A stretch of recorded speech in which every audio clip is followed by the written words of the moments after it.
WandaVision! We are an unusual couple, you know. Oh, I don't think that was ever in question.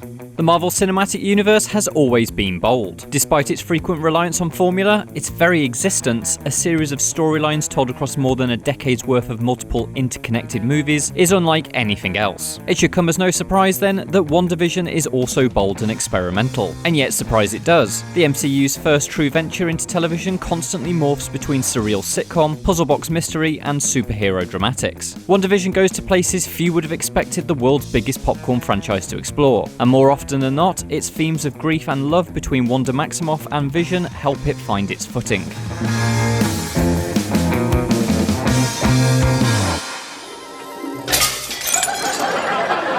My wife for the flying saucers. This is evident from the very first shot of the series. Filmed in monochrome and 4:3 ratio, the opening chapter of WandaVision looks like a recovered replica from the 1950s instead of glossy superhero cinema. Rather than deal with explosive conflict, WandaVision places its titular duo, Elizabeth Olsen's magic-wielding Wanda and Paul Bettany's sentient android Vision, into loving homages of classic US sitcoms such as I Love Lucy and Bewitched. With each successive episode, the time period advances, recreating the aesthetic and directorial styles of shows like The Brady Bunch and Family Ties. This is an unusual choice for Marvel, especially considering the importance of young audiences among its demographic, but the concept plays out successfully. It provides WandaVision a new delivery format for its all-important humour that allows for fresh interpretations of similar jokes each episode. While knowledge of the original shows does help make those jokes more successful, the humour generally manages to transcend the homage. Episodes set in earlier decades can come across as charming more than laugh-aloud funny, but there's always something to admire, even if it's just the replication. Most importantly though, all of this creates a sharp tonal contrast with the other half of WandaVision's design. You see, WandaVision is not a sitcom set in the MCU. The homages are merely a mechanic to deliver, and often disguise, its true intentions. WandaVision is actually an exploration of grief, acting as an extended epilogue to the trauma experienced by both Wanda and Vision during the events of Avengers Infinity War. This emotional darkness plays off against the wholesome sitcom comedy, creating frequent moments of turbulence. This manifests in numerous different ways, but starts in earlier episodes by delivering a sense of unease through dramatic irony, as the audience understands Vision to be dead despite his seemingly very much alive on-screen actions. Is this really happening? Yes, my love. It's really happening.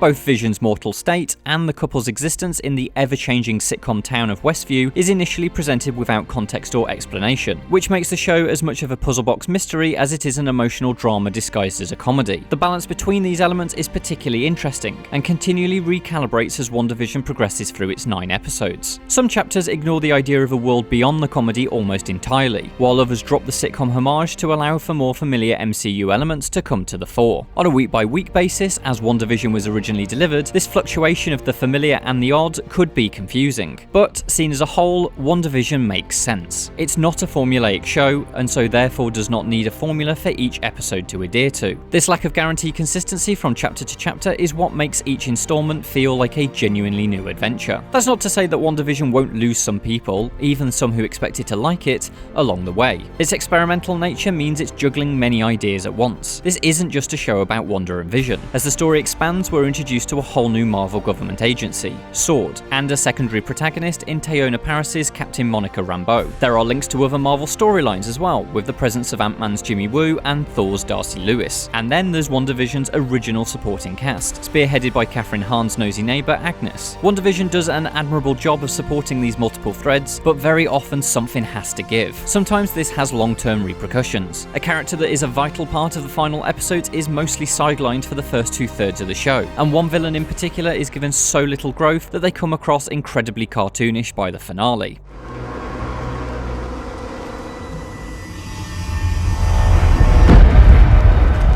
No.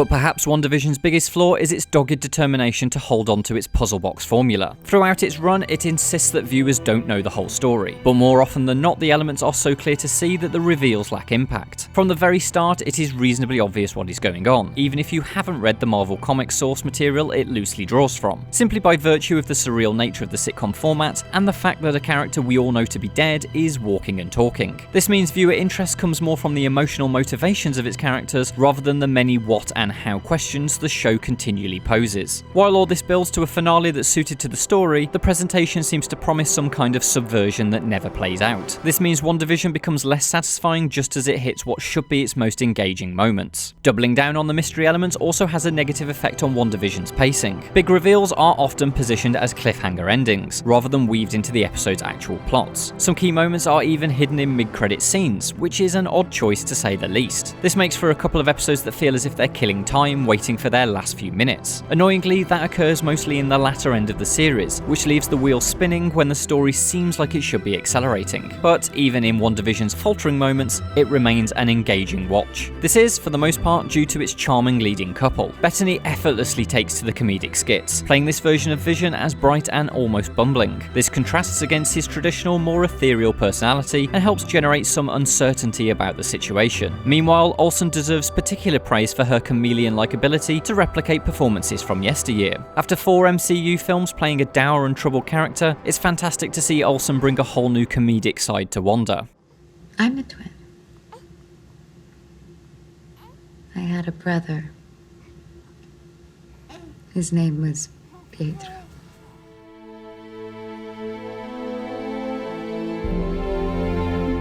Of course, that's just one side to her story. With a life of tragedy behind her and the death of her beloved Vision fresh in the memory, there's also a more emotionally brutal side to Wanda. And when it's called for, Olsen absolutely delivers the heft required. This often comes across as desperate and barely clinging on to control, which helps solidify the conflict within Wanda. It also makes for a character who isn't always sympathetic in the way she deals with her problems, bringing legitimate questions as to who the real villain of the story might be when you take a step back from it. That WandaVision is not afraid to truly question its protagonist's actions on occasion is one of its most notable strengths.